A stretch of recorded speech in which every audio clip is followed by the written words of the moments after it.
I've been doing intermittent fasting and I haven't lost a pound. Can you help? This is JJ Virgin, 4-time New York Times bestselling author, celebrity nutrition expert, and fitness Hall of Famer. I've been on a lifelong quest for answers to the toughest health questions. And now I'm sharing what I found with you. Welcome to Ask the Health Expert. Haley B. from Facebook asks, I've been doing intermittent fasting for a few months now, and I haven't lost a pound. Can you help? Hey, it's JJ, and I've got the perfect expert to answer this question. Meet nurse practitioner, nutrition, and intermittent fasting expert Cynthia Thurlow. Her TEDx talk on intermittent fasting has been viewed over 5 million times. She's a former varsity field hockey player who's been known to read 4 to 5 books at a time. We'll be right back with the answer.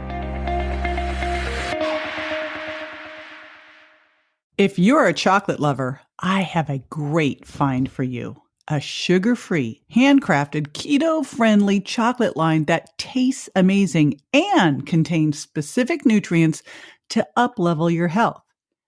Imagine a dark chocolate with the calming amino acid GABA that helps you exhale during a stressful day, or one with the adaptogen ashwagandha to help you focus when you need to. There's one with reishi mushroom to help you defend your immune system, a superfood blend with antioxidants, and a CBD one appropriately named Zen. I can't think of a more fun way to take your supplements, and it turns out that chocolate increases your body's ability to absorb these nutrients too, making them more effective. FX Chocolate is offering my listeners 25% off their first order. Go to fxchocolate.com, use the promo code JJ25 at checkout to get 25% off your first order. Health doesn't have to be hard. Use promo code JJ25 at checkout.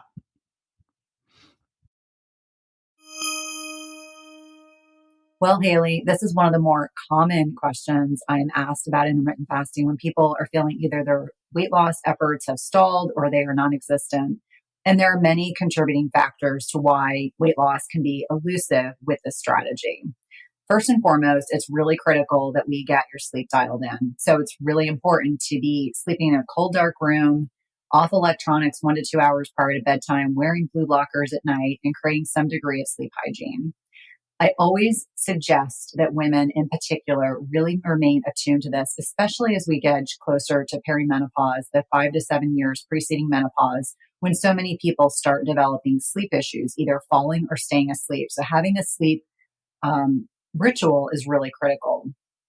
Next, it's important for people to understand that there is an association. If you're getting less than 6 hours a night of sleep, there is an association with a heightened degree of insulin resistance or difficulty controlling your blood sugar, which can fuel and influence cortisol in the body and make it far more challenging to lose sleep. So sleep is number one. Number two is making sure that your stress is dialed in. It's really, really important that we are managing our stress. And I don't know any woman that is not dealing with stress on a daily basis, but how we perceive, how our body perceives our response to stress is really, really critical. And so things like meditation, gratitude journaling, connecting with nature, grounding work, exercise, but not the kind of exercise that gets you amped up, the kind of exercise that quiets your body. So yoga, Pilates, things like that can really be very, very beneficial.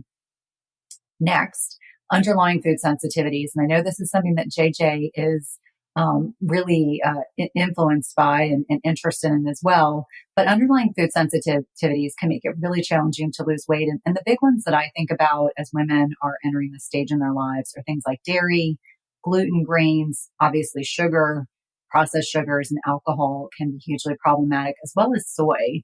And soy, unfortunately, is proliferative in the processed food industry. So definitely something that you want to be dialed in on. And then lastly, another area where I see this can be an issue is imbalanced hormones. And I mean, that sounds easier said than done, but we talked about a couple of these already: cortisol, insulin. We know our sex hormones, as we're getting closer to menopause, can also be problematic. Imbalances in progesterone, estrogen, and testosterone, and then thyroid hormone. So very, very important that you're working with a healthcare provider that can get you some of the testing, diagnostic testing, like the Dutch in particular, that can provide additional insights and information, as well as a full thyroid panel to be able to really deep dive into what's going on. Thanks for your question, Haley.